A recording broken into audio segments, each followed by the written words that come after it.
Hey guys, it's Sarah here, and I just today want to talk a little bit about fear culture and how being afraid is something. This is one of these societal constructions and ways of power and ways of having power over us. My best example of this, especially in the mainstream news media, is I was spent a few years in Korea and South Korea, obviously, but teaching English, but I lived very close to the north-south border. We had jets going by. We weren't allowed in the water after a certain, like 9 p.m. There were searchlights, fighter jets doing, like there was a base around us, fighter jets doing routine stuff. The first time I was ever experienced to like a routine call air raid, didn't know what I was doing, terrifying, right? To somebody who hasn't lived in that. But at the same time, that stuff for them wasn't seen as scary because it was seen as protection. Because it's like, I don't remember the full dates, and if you're interested in it, certainly look it up. I was in Gangneung. They had a North Korean spy submarine show up on, just outside of our city. So they were also like the only country to be at the longest ceasefire, but it's like there was this fear, but different, right? Okay, so fear, but there's a rational kind of fear, right? When in the grand scheme of things, when you're still kind of at war and North Korea is your ally.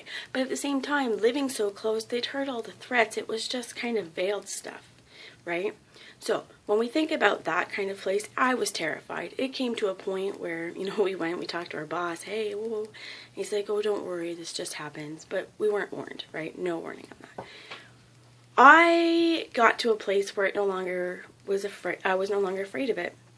But I would get family members call me freaking out for things I didn't even know about, because they would get the news showing them all of these things that Kim Jong-il at the time was doing, and they were so scared because the American news media and the Canadian news media, it's all part and parcel of the same thing, was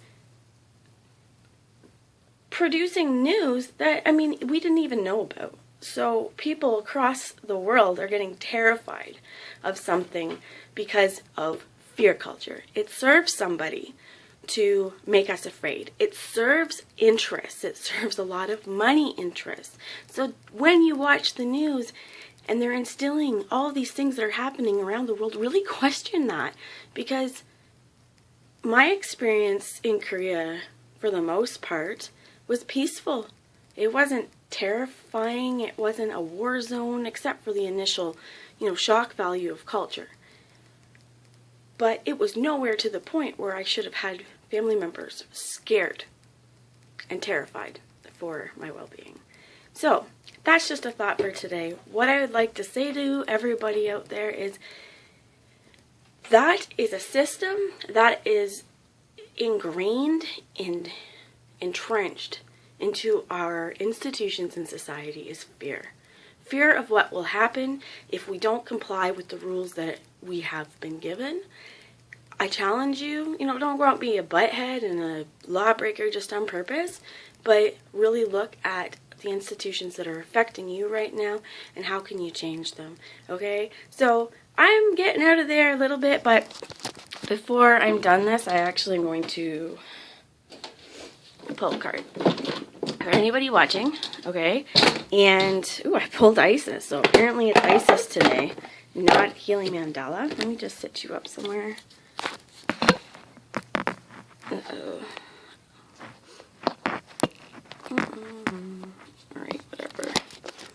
Sorry, guys. Okay.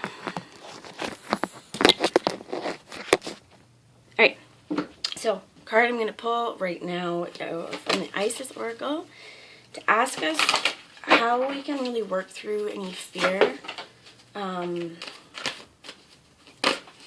that we've got going on in our life. So one High Priestess, using your intuition, also using your gut reactions, your gut feelings. If you are afraid of something, really question why. Really question Is it rational? Is it irrational? How can we work through it? Because at the end of the day, fear is something that keeps us scared and keeps us small. If we can change that, right? If we can work through whatever it is and accept what's coming to us without fear, right? Using your intuition, you're going to know if the decisions are right for you, if the fear is even a rational one. An irrational fear is something that entrenches us in our smallness. So the Miracle of Isis, which is the first one that came out, is also here, and this is the Divine Feminine writing on the back of the Divine Masculine in her winged glory. Almost seems like she's setting him sail, though, like, where am I going, right? Like, show me where to go. But when we're talking about getting rid of fear, looking even, depending on how you're going here, are you going small with yourself? Because that's not really small. That's huge. To learn how to release fear within ourselves also helps to change societal institutions for the better, especially when we're looking at, you know, a younger generation of people. We can teach our children these things, and we can learn for ourselves where things haven't served us, and we can change that, and we can flip that script for further generations. I want to read you a little bit of the Miracle of Isis. And I'm sorry, guys, today it's raw, and this is what you get sometimes, right? It's whenever the time strikes. Miracle of Isis. Okay, so I'm going to hold this up so you don't have to stare at me. But, here you go. Isis was known as a talented practitioner of the healing arts and was capable of miraculous healings.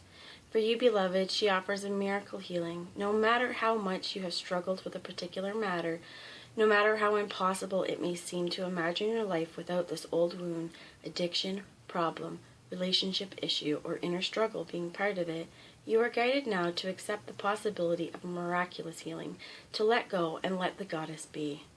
The Lady Isis wishes to lift a load that has become too heavy for you to heal on your own, beloved. She cannot take something away from you if you are not willing to release it to her, however.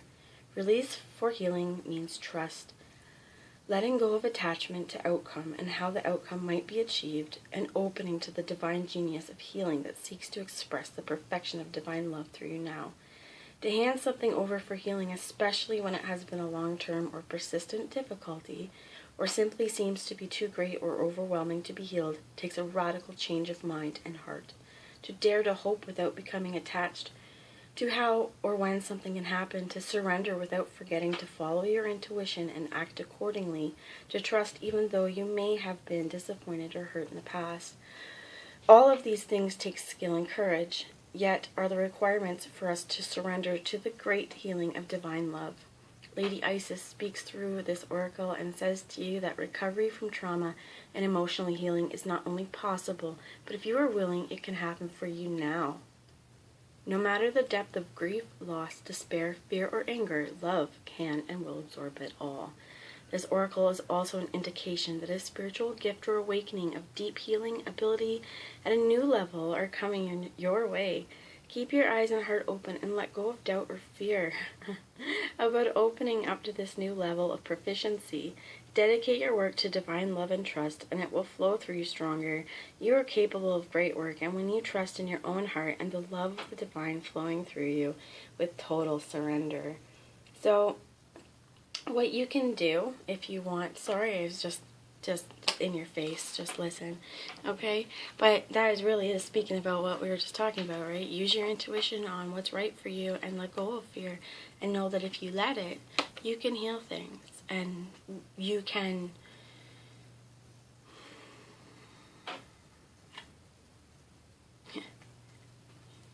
create your own happiness, create situations in your life regardless of what's going on. Create it so that it makes and brings you happiness and fulfillment. Get over the fears of whatever's coming, okay? So if you wanted to do anything a little further, I'm not going to walk you through it. I'm just going to tell you what the book says, and you can kind of do this on your own, okay? So it says you can kind of get something that you would like to have in your circle, candles, incense, stones, whatever it is that you feel, an object that's sacred to you. Bring this in and use it as a focal point, okay? So as you're sitting quietly, bring your gaze into this. This is a little different, and you can say, I call upon the loving miracle healing of Isis, just as this flower or other sacred object is subject to creation and destruction, life and death, so too can the pain that has plagued me finally rest in peace in the loving embrace of the goddess. Whew. Hold your left hand over your heart and your right hand over the object and say, I give you deep honoring and gratitude for the sacrifice of this beloved sacred flower or object, and now release the pain, the issue, any attachment to it, conscious or unconscious, into the sacred receptacle now. Breathe in, and as you breathe out, allow any pain, attachment, or suffering to flow from your heart out through your right hand to the transferred or sacred object. And say out loud, beloved Isis, miracle healer and priestess of the healing arts, take this suffering from me now. I surrender it to you to heal. Let me find the wisdom and the peace, the resolution that is meant to come from the dark blessing. May the darkness be turned to light with karmic grace and unconditional love. So be it. Thank you for this assistance, beloved. I open to your miracle healing completely. So you can take your hands off and put them into prayer position and gently bow your head with your object before taking it and placing it somewhere in a garden or somewhere outside. Let the sun clean it, or just leave it and bury it. Don't go get it, especially if it's something that's really, really painful. So you can say this out loud with your hands in your prayer. Love and light, peace and power, miracle healing descends this hour. The wings of Isis drenched with feeling, nothing escapes her miracle healing. Surrendered to her heart from my heart so true, which is now exactly what I choose to do. Gratitude for Isis for the miracle coming to me, her love and grace now set me free. Be a bird. Be birds, my friend. Anyway, I hope this helped. Definitely helped me. I felt that a lot. Anyway, love, light, peace, and try and bring harmony into your world, guys. Thanks a lot for watching. Bye.